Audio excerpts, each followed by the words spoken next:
I'm Miranda Rake. And I'm Sarah Wheeler, and this is The Mother of It All, where we take on motherhood through the lens of culture and culture through the lens of motherhood.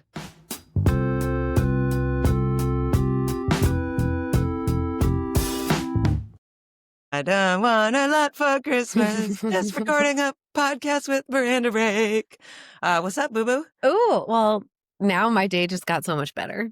That was delightful. Were you like, is Mariah Carey on the call? It's like, oh Did my we, gosh. is that her? Would she know if she was on our call? Maybe No? not. Like, I don't know. feel like I did she hear. wouldn't know. I did hear on. I'm really very into radio these days, as you know, and I did hear on my new favorite preset station, 102.9, the Bay Area's R&B, this morning that every year she makes $3.5 million on royalties from that song. That's wonderful. Which is maybe not enough. I think it's enough. That's enough. Like for the joy that that song brings. Some people every year. Don't like that song. Yeah, those people are Scrooges. I know. Did you watch her Christmas specials? I think there were lived two. her Christmas special. Yeah. No, actually, it's a failure of mine that is You quite haven't? tender. Thanks for bringing it up. I didn't, and I also didn't go to she had a Christmas special in LA a few years ago at the Hollywood Bowl, and I was like, this will happen every year, and then it hasn't. And speaking of you only have so much time left, which, we'll get into today. I feel like I missed my chance and yeah. It's a favorite topic of this show. It's like you only have so much time left. You only have so much time. That was our first episode. Wait, have you watched the Christmas specials? Oh, yeah. There's two of them, and they're both, kind of, honestly, they're kind of boring, but like it's a vibe and you have to do it, I think. Would it be good to have on while I'm like folding laundry? Perfect. Okay. Yes. I would like to, in that vein, also recommend A Very Merry Scottish Christmas, which is from maybe 2 years ago or something. And I had meant to watch it and I didn't, I missed it in the season. And then I was like, dang it, I'm not in the mood.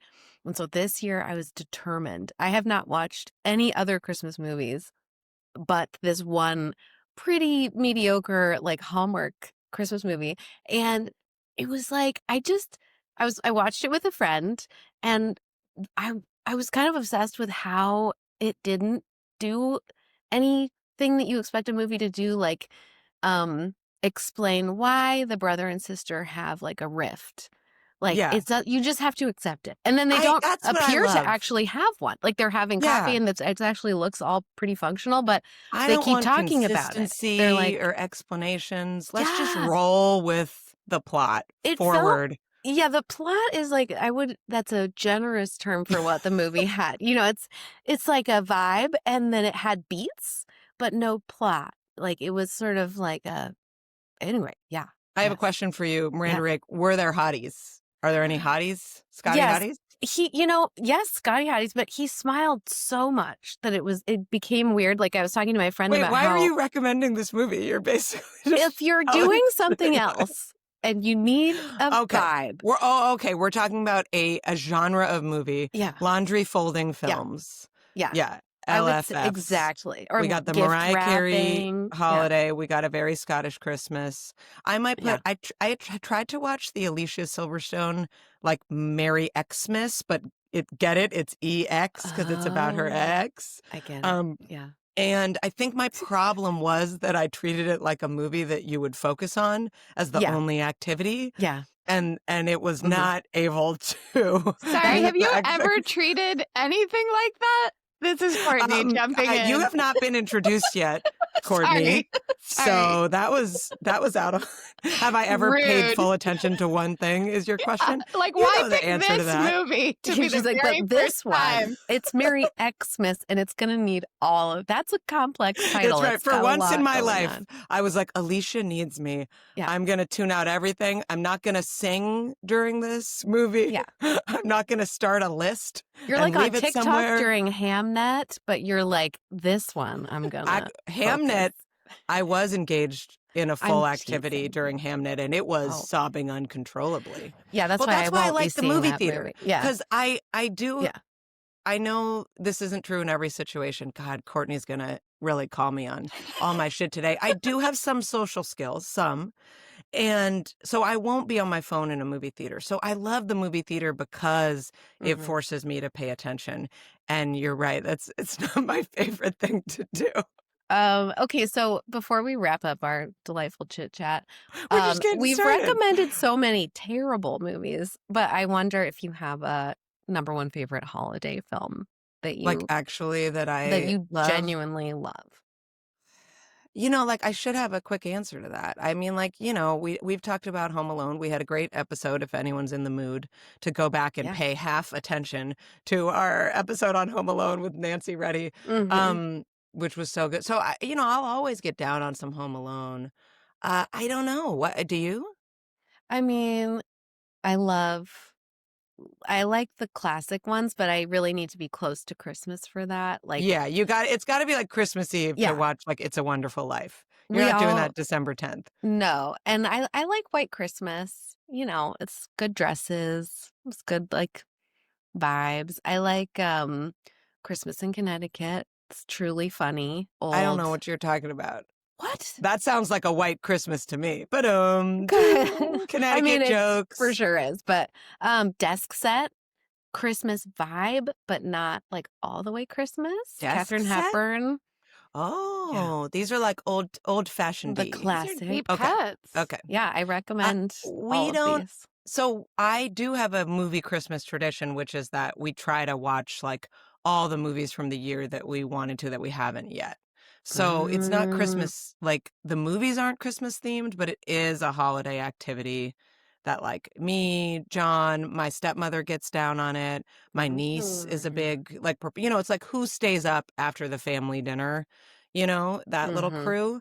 But some years we've watched a movie like every night and had like full participation. Oh, that's fun. So I'm working on that list. Yeah. Well, our Christmas Eve tradition, David and I, is after Santa comes, we watch the Bill Murray Christmas special, and we drink a bottle of champagne. Is that like a stand-up?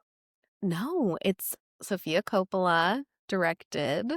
The Bill Murray. It's like a very Murray Christmas, I think it's called. Whoa, when's it from? Maybe almost 10 years ago.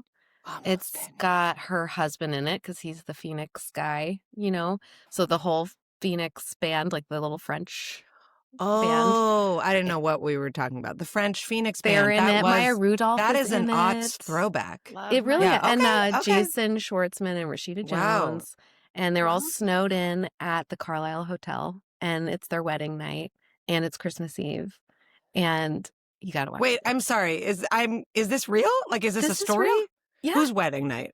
It's Rashida Jones and Jason Schwartzman's wedding night. Oh, but they're not married in real life. It's in the story. It's a fantasy. It's and fiction. Bill Murray is himself. And Amy Poehler and you know what? I don't want to Fey. watch any of these movies. I just want to hear Miranda Rake describe them and like mess it up. I recommend it. Christmas Eve, watch it. Get a bottle of champagne. That sounds good. Put your feet up. Okay, all right. Yeah. I'm glad we righted that wrong of like giving some things we like. All right, we got a lot of links lined up, and we haven't much. even We gotta brought get on our on guest maybe yet. like a letterboxed. I don't know. Maybe we should do that. I started a letterboxed for myself. Oh, actually, well, we can finally, just make it so ours. we could do then. a Mofita letterbox. Yeah, There all you right. go. Okay. Yeah. done. Well, I you might already be able to tell, but like, December is just leaning me into my ADHD, and my husband is out of town, and I'm like, I just have this one cup of tea that I keep adding another tea bag and more water to. It's All day. like, a safe addiction all day. I've been like, there's like, I'm not joking, there's dishes in the bathroom sink right now. Like things are just a bit bananas. But as our guest has taught me, I'm going to say something nice. That when you are in these moments where you are stretched thin, instead of following a toxic, maybe slightly misogynist narrative about, maternal resilience, call on other people, like call on care. So I do have, like, last night I had to run a PTA executive board meeting. And I just sent an email out to a couple families and was like, can anybody feed my kids? Like, I thought about, like, okay, I could have them at home on a movie, right? From like 6 to 7:30. But like, even that, it just, self-care was being like, I don't want to do that. Like, I don't want to run a meeting while that's happening in the other room. So Ed I was just going to call Ed. You Ed knew it for was the going to be audible Ed. every time. It's always Ed, but it's other people too. But Ed is a model. Ed was like, send him over, we'll make pizza. Then he invited another family. Then I just decided to go over there too. And I did my meeting in Ed's bedroom and he like brought me up a plate of food. And then 30 minutes later, a homemade chocolate chip cookie ice cream sandwich. And so I'm feeling quite frazzled by December, but also quite moved by the community. Yeah, that sounds just wanted to about right. say that, but I could use, if anyone wants to like DoorDash me some sushi tonight. I find really Sarah on appreciate it. Letterboxd. Find me on Letterboxd. From there DoorDash me some sushi. Yeah. Come over and fold laundry to me. To do the dishes in her bathroom sink. Yeah, exactly. I definitely need the elf on the shelf. She's focusing. You've got the dish in the sink. All right. Don't touch it. Well, enough about me, but there's still going to be more about me. Sorry. I'm so excited to finally have Courtney Martin here joining us. She's a journalist and the author of 4 books.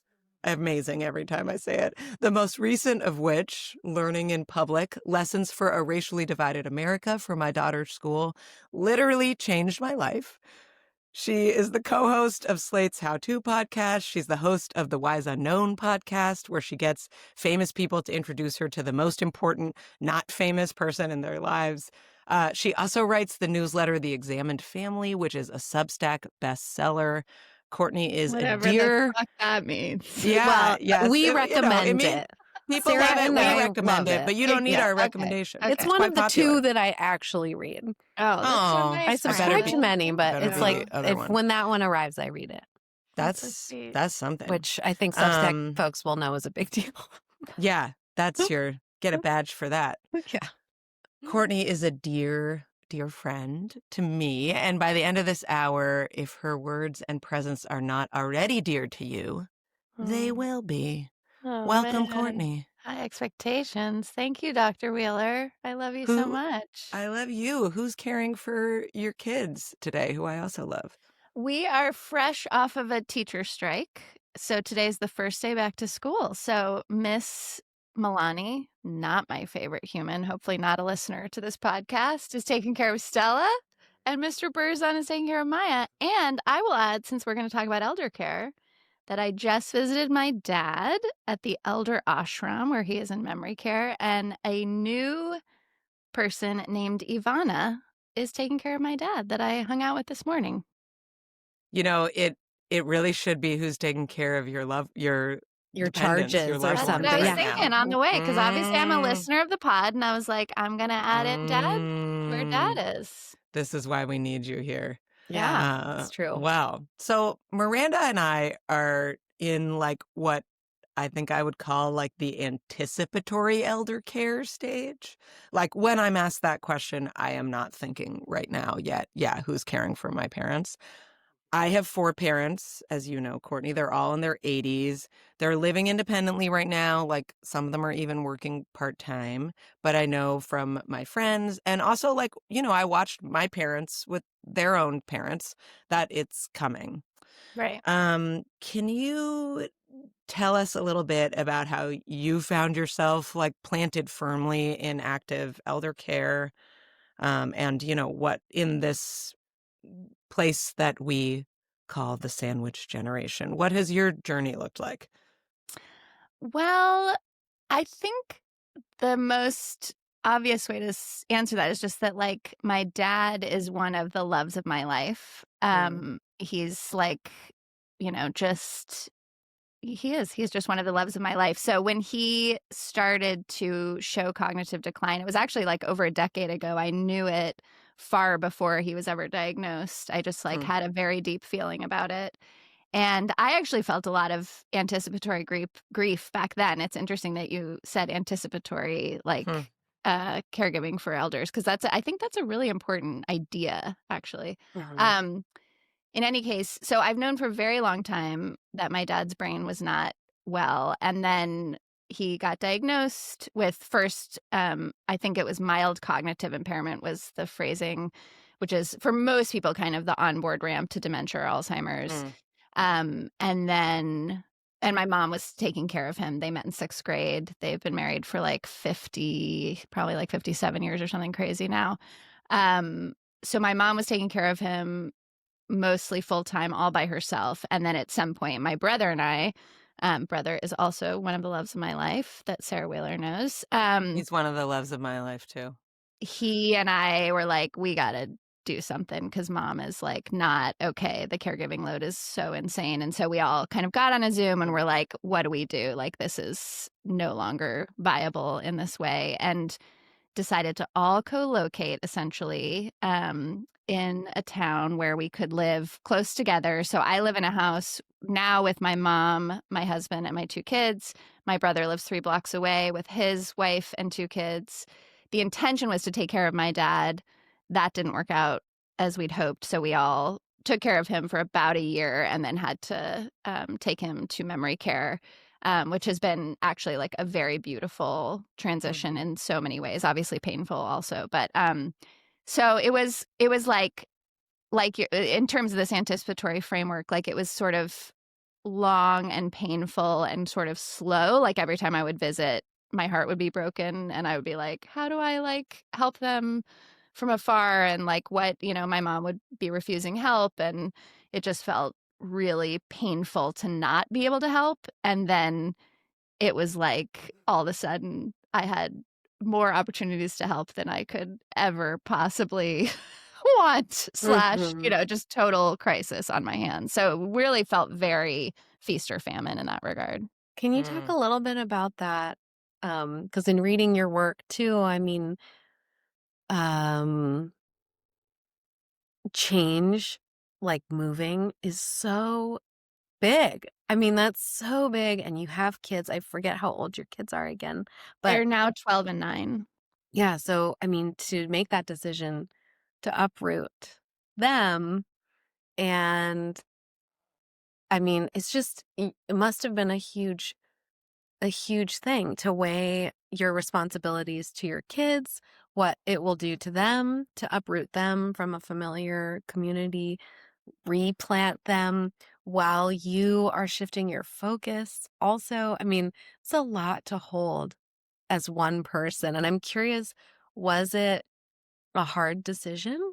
Or was it like, this is clearly just decide, this is what is going to happen? That's a really good question. I think it was a very painful decision, but it wasn't a hard decision, if that makes sense. I mean, and part of the pain is Wheeler, is this woman sitting right here who was my sister wife through one of the most important and beautiful times of my life. So like so we lived in this co-housing community together essentially. So it's leaving co-housing writ large, being backyard neighbors with Sarah. It was just like, I loved my setup. I mean, obviously there were a million frustrations and, we were like yelling and drinking in the yard at different moments during the pandemic. It wasn't like all perfect, but, it was just my dream life that I had set up. Dream school, dream community. I loved the location, very like urban. I was really like living my values in ways that felt super in alignment. So leaving all of that was incredibly painful, which I do think speaks to like how deeply I love my family of origin, my parents and my brother, that it still felt like the right thing to do. I also think co-housing sparked my own imagination and gave me really deep muscles for showing up for people in collaborative and creative ways. So there was a part of it that was like, okay, this is the next experiment in communal living. It just happens to be with people I am like blood related to, other than obviously my amazing sister-in-law. So yeah, it was painful, but not hard. That makes sense. That makes sense. That makes a lot. Yeah. I mean, that's something I've been thinking about as I anticipate, and as is like that there is a lot of clarity in this life moment, right? Like I think that's a bit of what you're speaking to about like it wasn't difficult because I knew that I wanted to move towards literally and figuratively towards these people and who I love and being in community with them and caring for them as they, basically die, right? Um and that is like feels very clear. But there is so much else. Right? Yeah. The caring for the So younger much kids, else. right? And so when I have that feeling like, when I, like, oh, I know you've written about this, Courtney. And so you can hear it like I'm sprinkling this with a lot of humility, but Mhm. that kind of insistence on like, well, I could never put my parents in I'd never let them live in a senior living center. Or I'd just change my life. It's like, okay, the love is clear, but there is a lot more to take in there. Not just about what's good for me, but what might end up being good for them. Yeah. Well, and now we have this third layer of community, like a communal experiment, which is where my dad lives, which is actually like this, and it's a very unusual place. So I don't mean to Yeah, make it sound tell us like a little every bit place about the is like elder this. ashram. I It's so Googled it special. when you first wrote about it because I mean, like, not to be weird, but I was like, what is this? Like, this kind of sounds cool. And then I thought, oh, that's so cool. And was trying to figure out if there's anything like it here. Mm. And just, thinking, I guess, wondering eventually what my own family might need. And yeah, it seems very beautiful and unique. And I hope it's not that unique because it seems, It is. yeah, Sadly, it is. No. yeah. It's like it truly is a community in the sense that it's structured in a way that, first of all, there's a very deep spiritual component of honoring elders, and not just as like, people who are on the way out, so we have to be respectful of them, but like people who still have desires and a need to Mm. feel needed. And so elders have roles there, like they like spread the flower petals in the hallway, and they serve each other tea, and there's just like all of these ways in which the elders are given jobs, essentially. I mean, it's very like Montessori in I'm nature. thinking about that. um You wrote about the Montessori tips for, Yeah, it's elder so care. I sweet. love that. And it's not fancy, but it's Mhm. like there's a huge garden. There's just like the sensory pleasures of being a human is really deeply at the center of it. Which is something I've learned a lot from watching my dad's deterioration, is like, I'm constantly asking myself, okay, what's left? What's left? What's left? Like what are his ways of connecting? What are his forms of pleasure? So, this morning I sat with him on his bed and we sang Beatles songs together. We exchanged no words. He has no words left other than singing. And he actually didn't sing today. I just sang to him. And I held his hand and he tapped my arm and I gave him a big kiss. Like those are our forms of connection that are left. So any structure, whether it's in your house or it's in a beautiful community with paid professional caregivers that allows your people to still feel their pleasures and connections, that's really like all that matters. Like Mhm. it's just like all the stuff with our kids where we get all worked up about like guilty about what, and I had tons of guilt, obviously, taking him to this place. So this is not to say I'm immune from this, but now that I'm 8 months, I think 6 months into having him there, I'm like, oh, this is like about his ability to be calm and content and have pleasure Yeah. and have my mom not die, which is, I think it's 40% of caregivers die before the person they're taking care of because it's so stressful among Ugh. elders. So it's my mom is alive. That's a win. I am more sane and able to interact with him as his daughter. So I got to come in today and not change his diaper, but sing to him. Mm. Right. Mm. And he's around a bunch of beautiful people, including this like roommate who's I'm just obsessed with, this Menchie dude named Tony that my dad now lives with, who's Tony. basically his like brother. They like button each other's shirts up and like they're always kind of like walking around together and they hold hands and like it's just the sweetest Tony. thing in the entire world, and never would have met Tony, which actually reminds me a lot of co-housing, Sarah, where it's like, Yeah. that. So I've had these like experiments in community that I think have allowed me to relate to this moment much differently than some people might. And I would wish that part of it for other people. Yeah, yeah. I want to go back to the kids for a minute, to like the sandwich of it all. I was just thinking as I was kind of, reading and preparing to talk to you about this, Courtney, about my own experiences as a kid caring for my, grandparents' generation. We had, I have a great aunt, Margaret. She was my dad's aunt, and she lived in Texas until she kind of, couldn't take care of herself. She was living on her own. Her husband had been dead for a long time, and she had Alzheimer's. And so she came up to live with us in Boston. And I was a teenager at that point, maybe 11 or 12. And, again, like, it's interesting, like with the co-housing, how other more unorthodox patterns around care, I think, allow you to think more flexibly about elder care.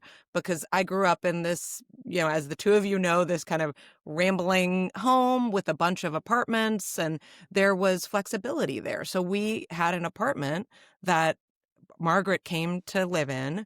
There was space for her caregivers, so we could have caregivers who were also part-time students come live there, get free rent in exchange for care. And she was kind of in this separate place. She wasn't, she was pretty out of it, but, not violent, not incredibly anxious, and things that like a slightly less trained person could handle. But, changing her diapers and all of that. But I got to go, I would paint her nails. We would have dinner with her. I would go over and just sit with her and like listen to her, whatever, like, family ancestor she thought I was that day. I was like, great, tell me about them, and, we would run errands with her. And eventually she did have to go live the last couple of her years in a nursing home. But that was like hugely formative for me. And a similar thing, happened with my grandfather. He never lived with us, but he moved to Boston to be, in a facility. And I spent a lot of time with him. And in what ways was it formative when you look back now? Like, what do you mean by that? I think it did like bust open my sense of what we owe to each other and how to be with other humans at different stages of their lives. I got to a place where I felt super comfortable being like, this is who Margaret is today, right? Like, you were asking this is what's left. And I'm going to engage with that, like singing the Beatles, and I love what's here of this person, And Wheels, that's so part of your way of moving through the world around your disability justice lens. Like, I feel like I've learned a lot from both you and my brother around having that perspective with not elders. Like, who is this person? How does their brain work? How does their body work? Like, what fun can we have together, essentially, is like how I think of you interacting with people. So it's like, and that is really the work of the elder care too, is like just meeting someone exactly where they are, which is sometimes much easier with someone who's not your parent, by the way. I do want to say that.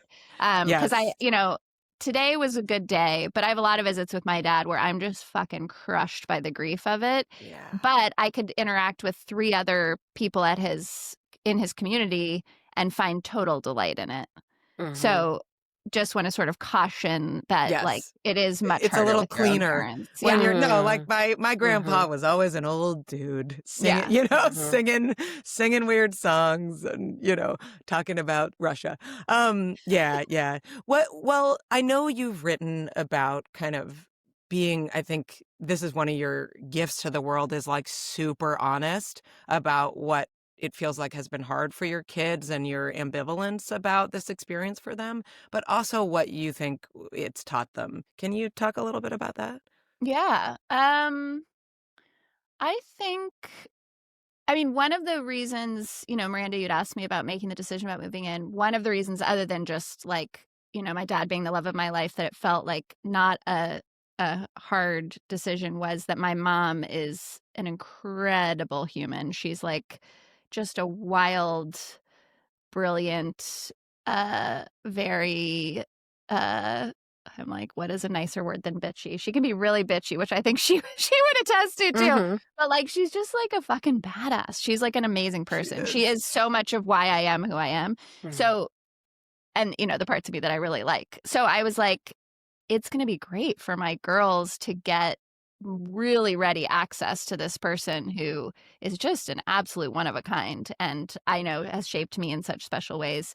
And so that has been really powerful. And my two girls have really distinct relationships with my mom. They're very different relationships and very special. My little one, who, you know, Sarah has fed 1,000 million meals, is like an imaginative, like improv, like kind of emotional savant. And she has, for example, created an old lady character and will like creep into my mom's part of the house with her baton as a cane and yell, "Janice, what'd you do with my nuts?" That's her tagline with my mom. And then my mom acts like an older, grumpier woman named Rita. And like, it's bonkers. You know, it's just total bonkers. And it's exactly what my mom needs. Like, Stella's energy has just lifted my mom's spirits 1,000 times over. And so watching her, you know, draw on this very instinctual gift she has of, you know, comedy and emotional intelligence,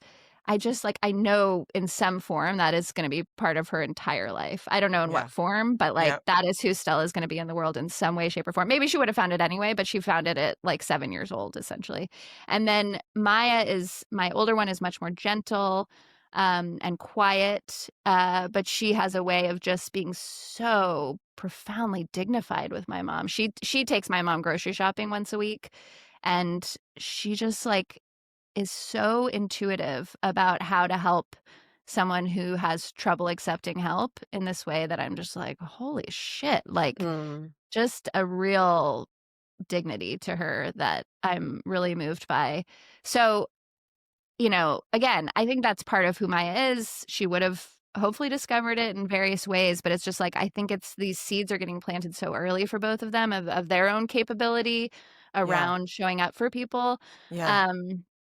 And what you learn about yourself when you show up for someone and go, oh, that's what I have to give. Yeah, really their gifts. That's one of my offerings, like on this planet, is that I'm freaking hilarious, or and you probably, know, I'm very, you know, respectful, and you know, I can guide someone towards something without making them feel pressured. You know. Yeah, exactly. And I do think this is maybe a controversial idea, not for you guys, because you guys would get this, but I actually think watching me, I think there's a very fine line, and I'm worried it has sometimes been crossed, but I have never been so upset, angry, exhausted, aware of my own limitations, overwhelmed. Like this has been like the hardest year and a half of my life. So they have witnessed me hitting the fucking wall.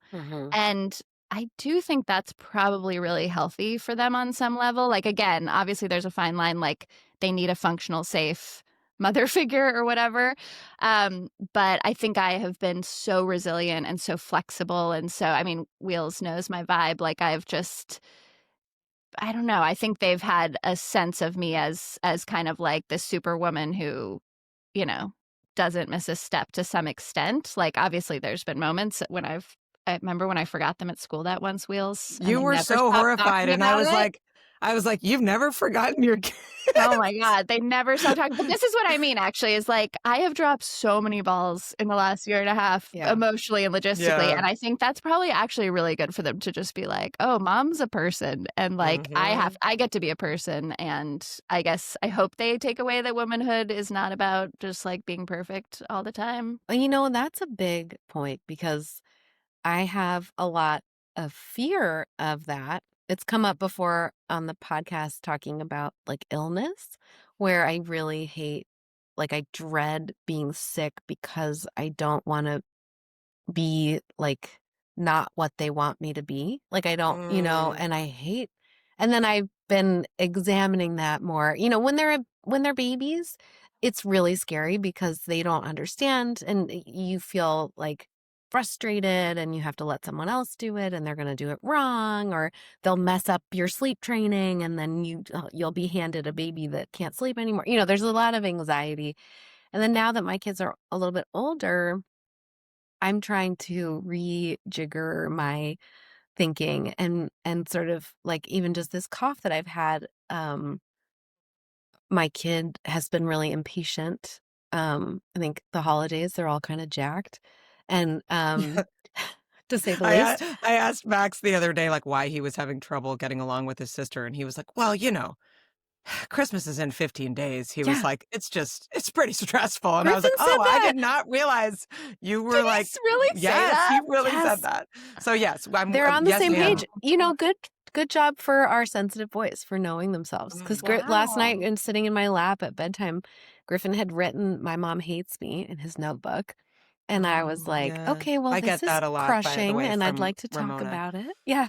And Yeah. I said, what do you think's going on? And he said, well, so tomorrow's his birthday and Christmas is in 2 weeks. And he goes, I'm feeling overwhelmed.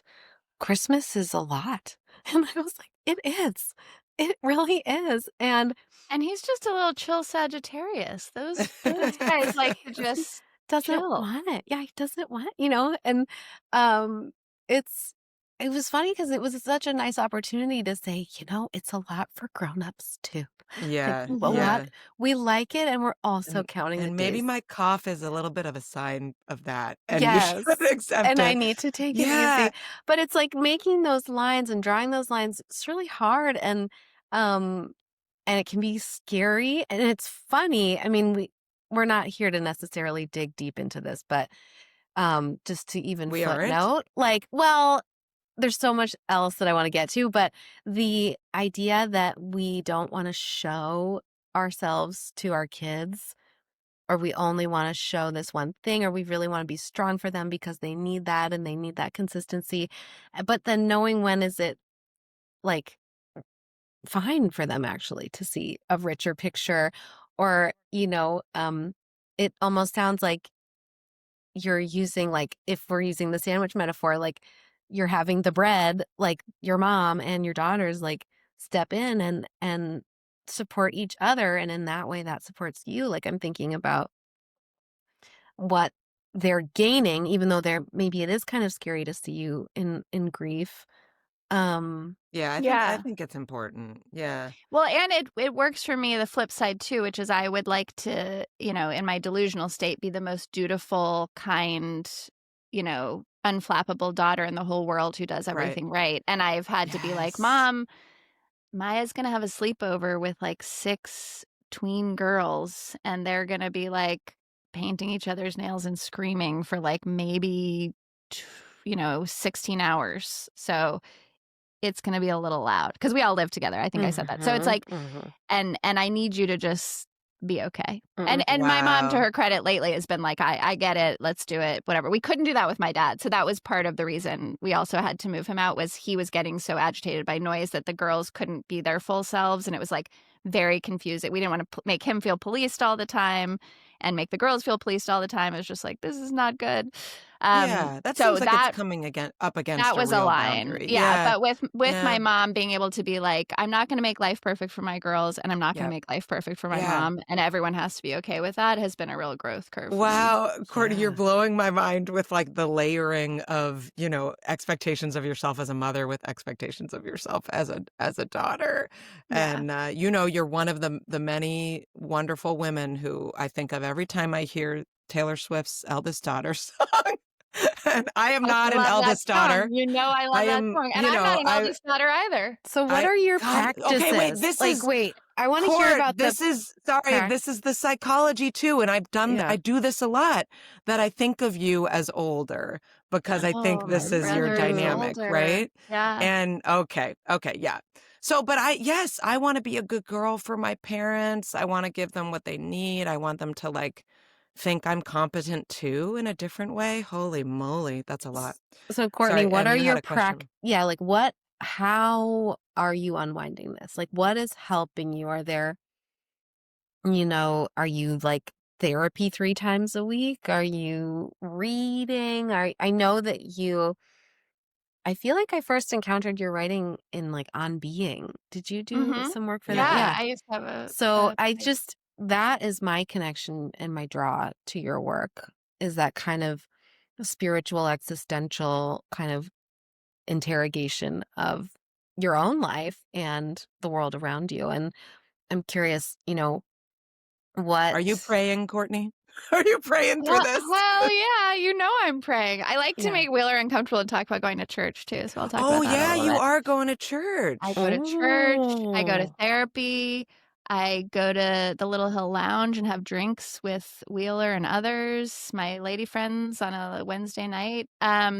Yeah, the way I am unwinding this, which is such a beautiful way to ask it, Miranda, is I am being totally like broken down and remade as a human. Like this has really been like a true crucible. And TBD how that comes out. I'll keep you guys posted. Maybe there's a part 2 of this in like 6 months Yes. where I'll tell Yes. you the full reformation. But the other thing I'm doing is what I did with learning in public and what I always do, which is I like experience something personally and then I ask all these like systemic, economic, and existential spiritual questions about it and write about it. So at my Substack, I've been doing a lot of the sort of existential spiritual stuff. I'm now, and I have been a little bit more and more turning towards systemic reporting on elder care. So I have this big piece in The Nation coming out that I actually did want to say to any of your listeners, one of the questions you should be asking if you are looking for professional care for your parents, whether in-home care or like a memory care assisted living, is there any worker-owned options around you? Because there is a small movement of worker-owned in-home healthcare agencies all across the country.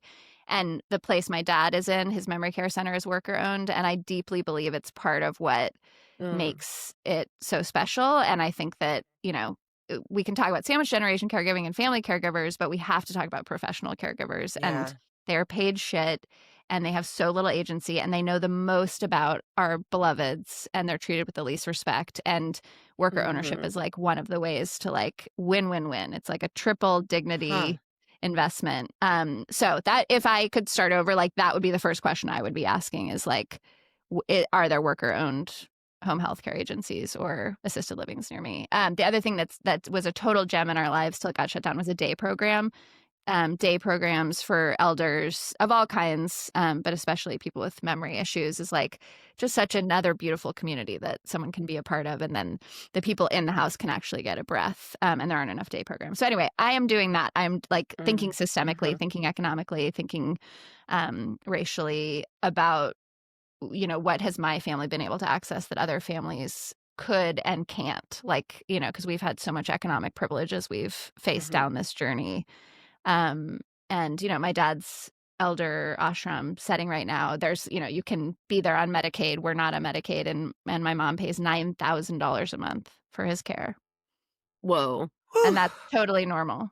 Yeah. I mean, it's like not cheap. It's not like an inexpensive place. We're in the Bay Area, blah, blah, blah. But it's like, that's totally average. Ooh. And wow. what else are you learning about, the systemic side, Court, that's been, a surprise to you or felt like, particularly pertinent?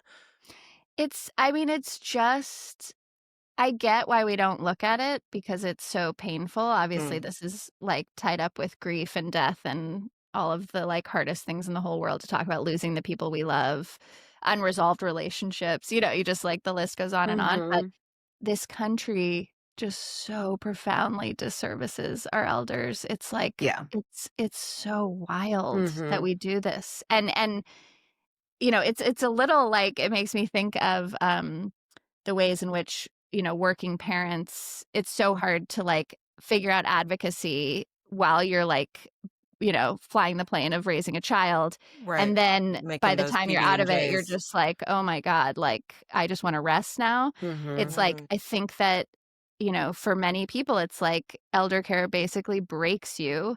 And then you have no more energy left to be an advocate or, talk about it. I think that's changing a little bit now. There are a lot more caregivers who are like influencers online who are really like speaking out about the experience in a different way, which is a very cool thing. But I just don't think there's been enough of a movement really addressing the way this country treats its elders. and professional caregivers. I mean, the closest thing we have is this incredible organization called Caring Across Generations, led by Ai-jen Poo, that does a lot of work to think about, like, how do we not just unionize, healthcare workers, like in-home healthcare workers, but also, like, how do we change cultural narratives and make elders, like, real in people's minds. I mean, I think that's another piece that's been very clear to me, is like there's an anemic, just a like such a pitying, shitty, anemic imagination that we have for what elders, who they are and what they're about and what they deserve. And Yeah. so whenever I'm writing about my dad, I'm really hoping to make it like quirky and real and textured, and like, these folks are just as real as our kids, as we are, but I feel like we just have this like blank slate of like old person, like we just like don't understand how real um and deserving of, like, just a textured understanding elders are.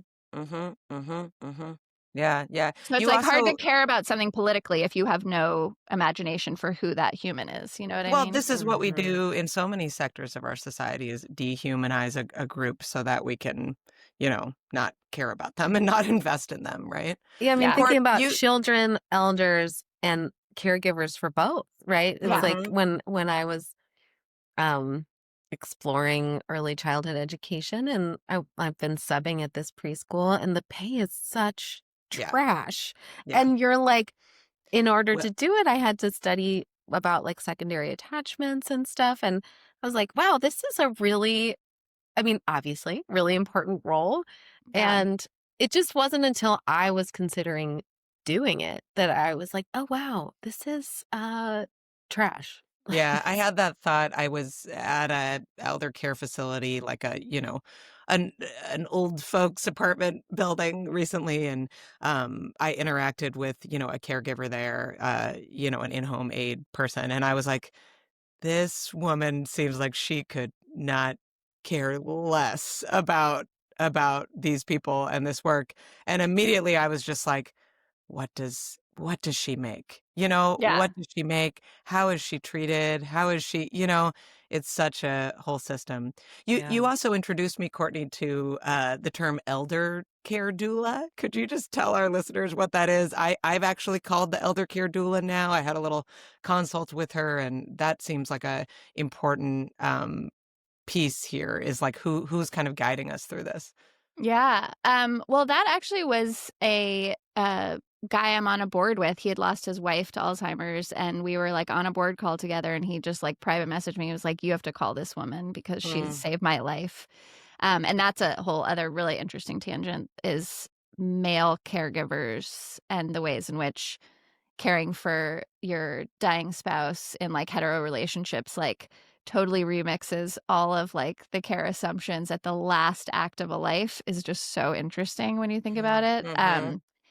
Anyway, this, male caregiver who'd lost his wife was like, you got to call this woman. So I did. And she's been a really profound influence in helping me, sort of calm my own nervous system around some of these choices, to normalize some of what I'm going through, like a safe person to talk to about some of the things I was experiencing when I was doing like really a lot of direct care for my dad.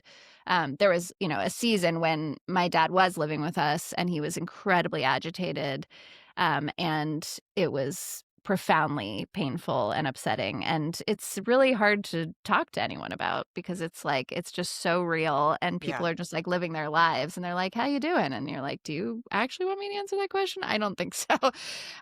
So it was incredibly helpful to have someone who could just, with absolute unconditional love and a lot of knowledge and experience, hear me out and then help me strategize. So it was like both emotional and strategic in just the way I needed it to be. Most fundamentally, when we decided to send him to the elder ashram, she really talked me through like my emotions around that decision. I had to do the majority of the logistical work around it. So there was a lot there too, of just like, how do you know a place is safe, and what do you look for? And, it's not unlike looking for a preschool or whatever. So that was incredibly helpful too. I think she did a lot of things that we could do in a just communal context, like I could do for you, Wheeler. as friends. Like once your friend has this knowledge, they can do some of this. But a lot of us, and, I'm kind of on the early side since I'm only 45. My dad had early onset. So it's like I don't have a lot of peers to look to ask these kinds of questions. Yeah. I just consult, my dad has Parkinson's kind of early stages, and he had like a, totally separate kind of medical complication a couple months ago. And I reached out to her just to kind of, I think the like, where are we at and what is needed at this moment question feels so big and so important. And like, I know, I'd imagine, Courtney, your response to that would be like, you don't always know, because there like isn't a map. But, I was just trying to think through like, what level of care do I need to provide here? Like, can we do this? And I have the gift of 4 siblings. So I have, but all of my parents live within a mile of several of their children or stepchildren. And I'm not one of those people, but I'm pretty close to my dad, an hour away. And I also see my friends, like Miranda, you're an only child. Like I'm seeing, I have a friend who's, just got legal guardianship over his parents. And it's just him. And that's wild too. I feel grateful that I have these decision-making partners, but none of us know what we're doing.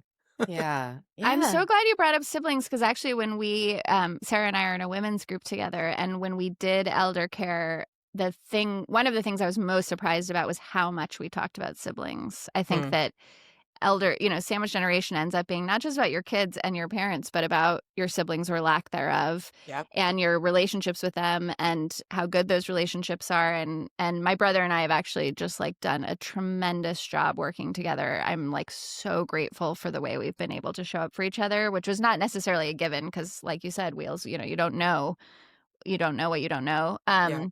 And it is so much pressure, and it's so hard that it's easy to break apart in that kind of a situation.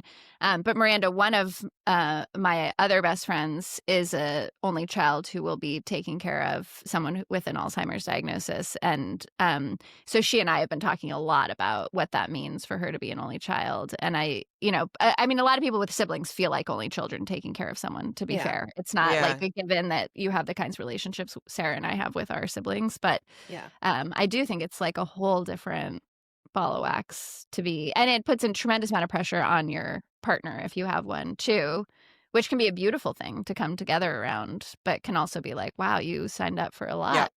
I have thought about my marriage in the context of this, of the sandwich, like, I'm going to lean on him hard someday soon. One of the things hopefully not soon, but eventually, mom has done that I'm I kind of in awe of, is she has had like several meetings with her 5 children. We'll meet on Zoom, sometimes with her estate lawyer. It's not like she has some huge estate, but she has stuff to hand on. And she is asking us questions about what we want to do when she gets, more dependent and when she dies. And so we are having to have these conversations now kind of with her. And because she said, like, I don't want you guys to have to figure this all out without me, and it's been difficult, like it's not like everybody feels the same or has the same kind of readiness to talk about it. And it was really scary. Like the first time, she was like, let's have a talk about my death. It was like, but it felt so good just to kind of name it. And to kind of dip into the like kind of roller coaster of like emotions and logistics that this all entails. Right? This is why Bev is my queen. Yeah, I know she's been on the amazing. pod, but like, so your listeners know, Bev, queen. Yeah, queen I know Bev. that's a great. I feel like that's such a gift, because I think kind of circling back to how our culture puts elderhood aside, I think it leaves a lot of us, I don't know how to talk about aging with my parents. There's not a clear way to talk about it. And I feel like I want to let a lot of the older people in my life know that I'm interested and I want to hear, and I'm not afraid of what they have to say, and I'm curious. And I think that there's a lot of wisdom in their age, and I want to hear all about it. And I don't know how to have those conversations. I want to say like, well, what are you worried about? What are you afraid of? What do you want me to know? How do you feel? How's your body? How's your, heart? Yeah. I And asked my dad this question that my friend who had trained to be like an elder doula told me that like I almost couldn't like tolerate the first time she brought it up just about someone else. But it was like talking about this client of hers who had asked his dad, like when they were talking about like advanced directives and like basically like when do you want to go? When will you be too far gone and you want us to, help you end your life, basically. And he said, when I can no longer like sit and enjoy a football game with a beer, That was and Gordon's answer? No, my dad hates. Oh, this was your client's. I was he like, will that drink does a not beer, but sound like Gordon. he'll pour out half of it and put seltzer water in the rest of it. And he definitely has never touched a football. No, this was this other guy. My dad's might be like when I can no longer read the Iliad in Italian. That's what and, I was. and like, enjoy wow. a glass of wine with water in it. Yeah, I don't know, but I asked my dad that. Like, I was like, you've got Parkinson's. Like, we're gonna get to this place where we can no longer communicate with you about what you want, right? And I don't know the logistics of all of this. It's so much to unpack, but I was like, I just want you to know I can handle talking to you about your death and about like helping you die if you want to, and he was like, wow, I didn't think I could talk to you about it's that. like, how do you schedule that time? Exactly, I'm very fortunate. You I've use seen a my Calendly. parents. You have to have a Calendly set up. Yeah. It's really helpful. Be like, please book a time to talk. Doodle poll for the death talk. Oh my gosh. It's just not, there's not that life is full and busy. And then you're like, I don't have these times blocked out. And and I will say, having never had that conversation in a good way with my dad, I think that one of the things that's the elder care journey has reminded me so much of is becoming a mother and the ways in which there's all kinds of preparation. And then every kid is different. Every journey is different. Like every developmental milestone is different. It's just like, it's another one of those things where we really have to have the serenity around prepare in ways that make you feel like you've got some kind of toolbox, some kind of community around you. You know some things, but then just be prepared to be totally surprised and just be like making it up as you go along because, my dad has never died before. I've never taken care of him dying before. There is no map, right? In the same way that Stella was never born before. She will never be again. Like raising her is its own totally unique journey. So it's like just not to overestimate the amount of preparation that you can actually do. I think about those like birthing classes. Like I took that like crazy San Francisco yoga class where you were supposed birthing? to. Well, no, the Jane. Oh yes. Mm-hmm. Have you guys talked about this in the pod yet? This is no. But Miranda, this is like a famous local. But what is her name? It's Jane. It's a famous Adams or something. Jane. No. Anyway, that's a nurse from old times. Jane Austen. No, that's what Allison says. Jane Austen. That's not really. It's literally. I see it. It's Jane Austen. Wow. Yeah. Okay. I knew and it was she teaches like the yoga class in San Francisco for pregnant ladies. Anyway, she had this thing where she put ice in your hand and made you hold it. Totally. And that was supposed to teach you how to experience childbirth pain. Yeah. In my yoga class, we did like you had to leave your arm up. Just like, what? Like, that's the kind of dumb preparation that I'm like, if you're in this anticipatory phase around your elders, like, learn about, like, advanced directives, but don't waste a lot of time, like, holding a piece of ice in your palm. Whatever the equivalent of that is, it's just like, that's just dumb. Like, it's going to be fucking hard. You don't need to experience hard shit now to, like, know it's going to be hard in some particular way. Like, just, I mean, if anything, just, like, practice being present with people who have various capacities, because that's like, which gets back to disability justice. Like, that's the only kind of preparation I can imagine actually doing outside of like understanding some nuts and bolts stuff. Yeah. And what would you say? That's really helpful, Court. I was thinking about like the question, like if you could tell yourself one thing before you became a mom, what would it be? It's like if you could tell yourself one thing 10 years ago when you first got that kind of like early stage dementia diagnosis for your dad, what would it be? And it sounds like that's what you've just described to us. This humility around like, sure, do some, learn some things, shore up your community. Yeah. And your ability, your muscles around care, but And there's I only would so say, much you can just like prepare with for. parenting, in active caregiving, make yourself happy. Like I would read my dad Pema Chodron because I wanted to read Pema Chodron out loud. So I would read that out loud to him. I make art with my kids because I want to make art. Like whatever, don't turn yourself into like a martyr robot. Like figure out what are the things with your elder, just as you figured out with your kids, that are like both of your theoretically happy places. Like sometimes it's confusing with an elder to know exactly what their happy place is, but We I get think to explore that together. Yeah, Yeah, exactly. thank I you. think that makes sense. Well, Like continuing to learn about yourself and how to care for yourself and what you need when like the chips are down. Like this is like very, surface level, but I've been going to this really intense workout class and we do one of those things where like your legs shake, are you doing and weights now? it's like Boot holding camp? poses for a really long time. And That's I some think that Portland it's like shit. when you get that feeling of your body kind of freaking out, and then the teacher's like, breathe, keep breathing, like you can do this and it'll be over. And that experiencing intensity and regulating your nervous system, that practice, those Maybe kinds of things. And that's that kind of helps what the me ice is all for, the but time. And it's the yeah, same in I'm sure, with meditation or prayer where right. you explore just that intensity will come and things will send you into overdrive. And even though the experiences are different and totally unique, usually for me, it's like similar practices that ground me. Like you're talking about, like just remembering how to be present. Even when things are really, really, really hard, it's better to be in it. And sometimes it's not as scary as it doesn't kill you. Like grief doesn't kill you. Grief doesn't kill you. I like It that. can kill Oh, you. Right, sorry. right. I That's a mean, good.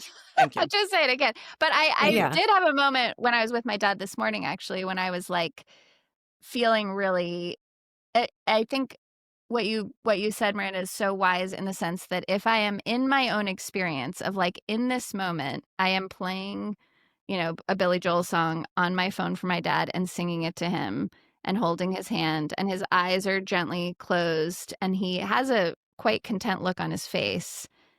It's actually like kind of perfect. But if I am being in a meta narrative, watching us and thinking, what would my dad of 15 years ago feel looking at himself right now? His like super skinny legs, this like institution that he's in, the fact that he doesn't even know my name, like that's just a fucking heartbreak of a portal, right? But that actually doesn't exist. That man is gone. So it's like the ability to be fully present with elders. I mean, this is particularly with dementia, but is really the way to survive. No, I think I'm feeling this now, Court, with my parents, just, like being, forgetting a few more things and, being physically more delicate, and again, I have like 4 siblings. I can see everybody's responses to it. And it's like everyone fluctuates over time, but, we all have these moments where it's like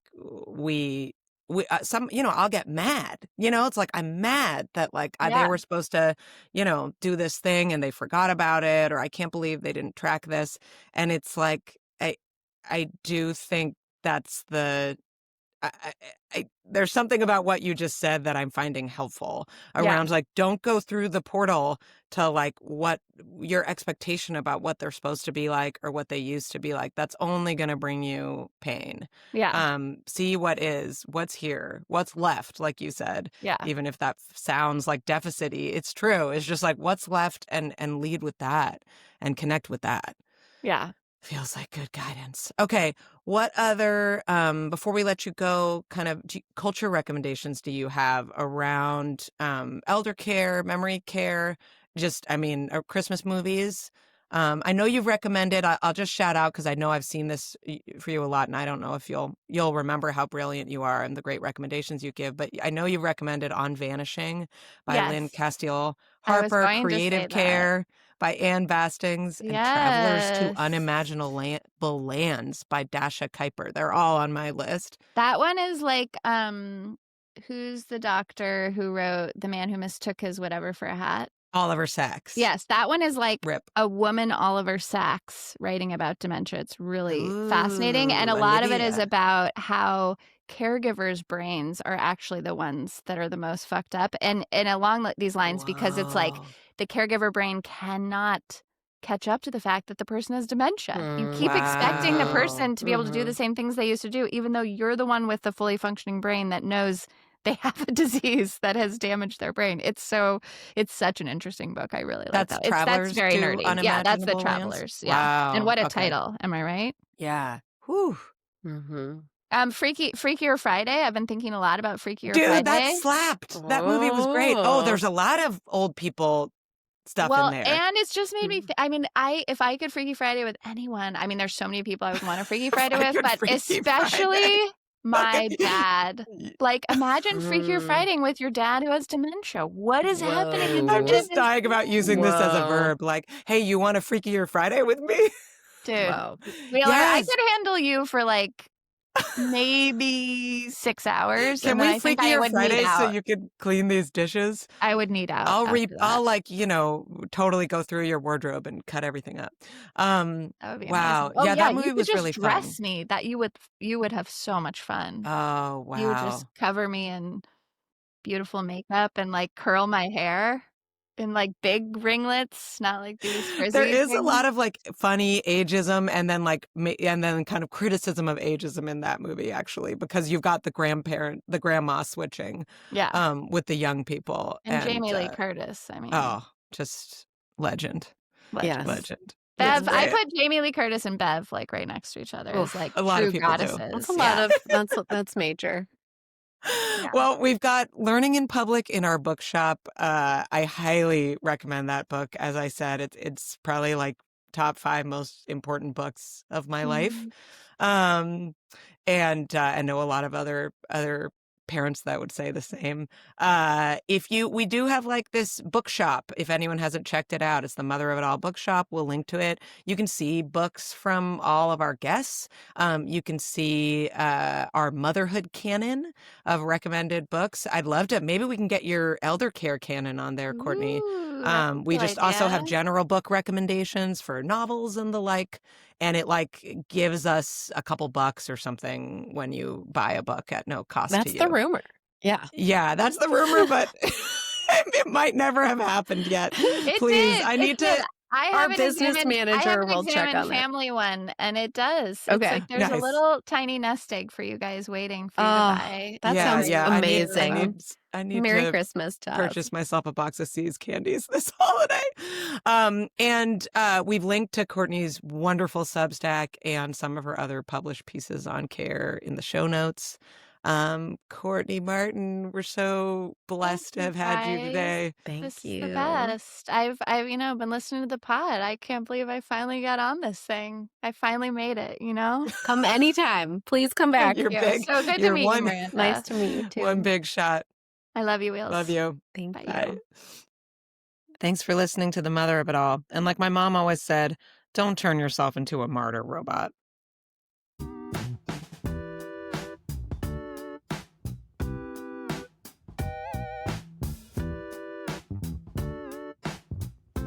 The Mother of It All is produced by Opus Knox Media with music from It's Electric. If you like this episode, why not send it to a friend right now? Go on. We'll wait. You can follow us on Substack at themotherofitall.substack.com, where subscribing will get you episodes and bonus posts in your inbox and connect you with the Mother of It All listener community. Plus, become a paid subscriber and get a hot off the presses Mother of It All canvas tote. We're also on Instagram at The Mother of It All, and you can email us anytime with ideas or feedback at motherculturepod@gmail.com.